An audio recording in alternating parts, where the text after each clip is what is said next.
ओम परम तत्वाय परमात्मने नमः। आज का प्रसंग है नागराज की पुत्री चंद्रसेना की हरण, रामचंद्र सेना की अगले जन्म की कथा। पाताल लोक के राजा अहिरावण चंद्रसेना की हरण कर पाताल लोक ले गया और अपनी पटरानी बनाने की ठान ली। तब हनुमान गए पता लगाने। नागों की कन्या सुरसा से हनुमान की भेंट हुई, फिर सुरसा का उद्धार हो गया। एक दिन अहिरावण चंद्रसेना को सता रहा था तो नल कुबेर जाकर उसे भविष्यवाणी की कि तूने किसी स्त्री को इज्जत पर हाथ डाला तो तुम्हारा सर के टुकड़े टुकड़े हो जाएगा। एक दिन चंद्रसेना अपनी आत्महत्या कर रही थी तो अहिरावण की दासी मकड़ी ने उसे बचाया और कहा, जान देना अच्छी बात नहीं है, जीना सीखो, मैं भी राम को जानती हूँ। एक दिन अहिरावण की पत्नी महारानी ने चंद्रसेना को प्रताड़ित किया और चंद्रसेना पानी के लिए तरस रही थी तो विष्णु ने अपने चरणों से गंगा प्रकट कर प्यास बुझाए।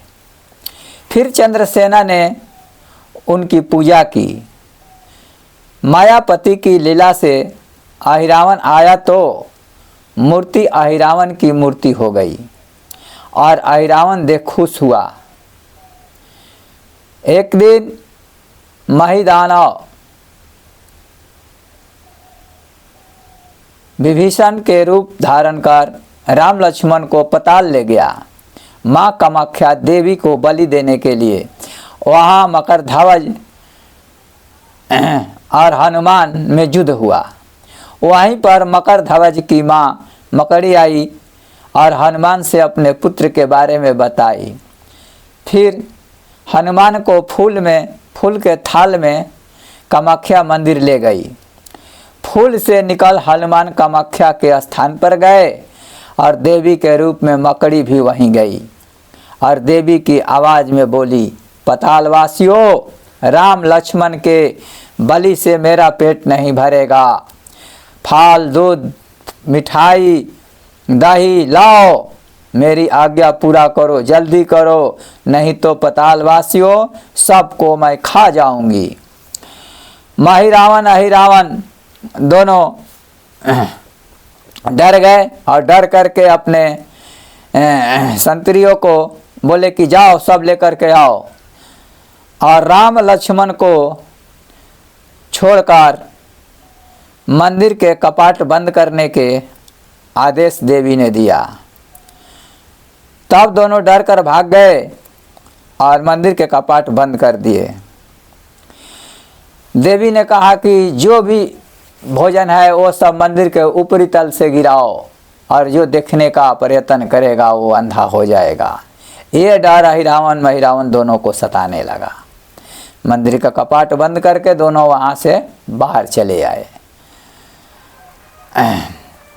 फिर हनुमान जी प्रकट होकर के राम लक्ष्मण से मिले और युद्ध करने के लिए बोले तो राम और लक्ष्मण बोले कि मेरा तो धनुष बाण नहीं है। तब हनुमान जी धनुष बाण लेने के लिए आ गए। उधर वो लोग भोजन देने लगा, इधर दरवाज़ा तोड़ने का काम लगा दिया। तब तक हनुमान जी धनुष बाण लेकर चले गए और वहाँ एक भयंकर युद्ध हुआ। अहिरावण महिरावण को जितनी बार राम और लक्ष्मण मारते उतनी बार उसकी संख्या बढ़ते जाते थे। मृत्यु के रहस्य जानने के लिए हनुमान चंद्रसेना के पास गए। रहस्य बताने के लिए चंद्रसेना हनुमान से वचन लिया कि राम मेरे पति बने। हनुमान बोले, जिस मंच पर राम के पति रूप में वरमाला पहनाओगी वह टूट गया तो तुम्हारा विवाह नहीं होगा। चंद्रसेना ने स्वीकार कर भेद बताया कि अमृत कुंड से भावरे अमृत ले जाकर उसे सींचते हैं और वह पुनः जीवित और दो गुने हो जाता है। ये भेद हनुमान जान उस अमृत कुंड पर पहुँचे और सभी भौरों को मार डाले। उसमें से एक भौरा बच गया। तब हनुमान से वो क्षमा मांगने लगा। तब हनुमान जी ने उसे क्षमा किया और बोले हनुमान जी कि तुम अमृत सिंचना बंद कर दो। फिर वो अमृत सिंचना बंद कर दिया। फिर अहिरावण की मृत्यु हुई। उधर महारानी चंद्रसेना को मारती रही। फिर मकरी ने ये सूचना राम को दिया और राम ने हनुमान को भेजा। हनुमान वहाँ पहुँच करके महारानी को अपनी पूंछ से अलग कर दिए। इतने में चंद्रसेना के हाथ चाबुक लगी और वो महारानी को मारने लगी और चंद्रसेना वहाँ से भागने लगी। भागते भागते छत के ऊपरी तल पर गई और वहीं से गिरकर अपने मृत्यु को प्राप्त हो गई। इधर वचन के अनुसार चंद्रसेना हनुमान से बोली और हनुमान रामचंद्र जी को लेकर के मंच पर आए। जब चंद्रसेना ने माला उनको पहलाने गई, उसी समय चंद्रसेना को मंच टूट गया। तब चंद्रसेना ने भावरे को देखा और बोला तुम असली रूप में आओ। तब भावरा अपने प्रकट हुआ और बोला कि इसमें मेरा कोई दोष नहीं है, ये तो मैं हनुमान के कहने से किया। तब चंद्रसेना ने हनुमान को श्राप देने के लिए चली। तब राम ने चंद्रसेना को रोके और कहे कि इसमें हनुमान का कोई दोष नहीं है, क्योंकि हनुमान ने ये सब मेरे धर्म को बचाने के लिए किया। क्योंकि मैं एक पत्नी के लिए वचनबद्ध हूँ, एक पत्नी के रहते मैं दूसरा विवाह नहीं कर सकता।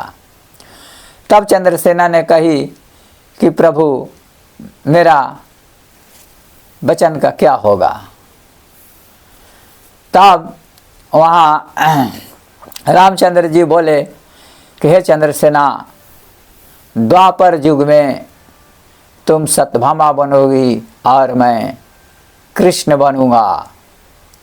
जब अस्मंतक मणि का चोरी लगा कृष्ण को, फिर अस्मंतक मणि मिला और अस्मंतक मणि मिलने के बाद कृष्ण सत्यभामा को अपनी पत्नी रूप में स्वीकार किए। यही कथा थी। इससे आप लोग ज्ञान लीजिए।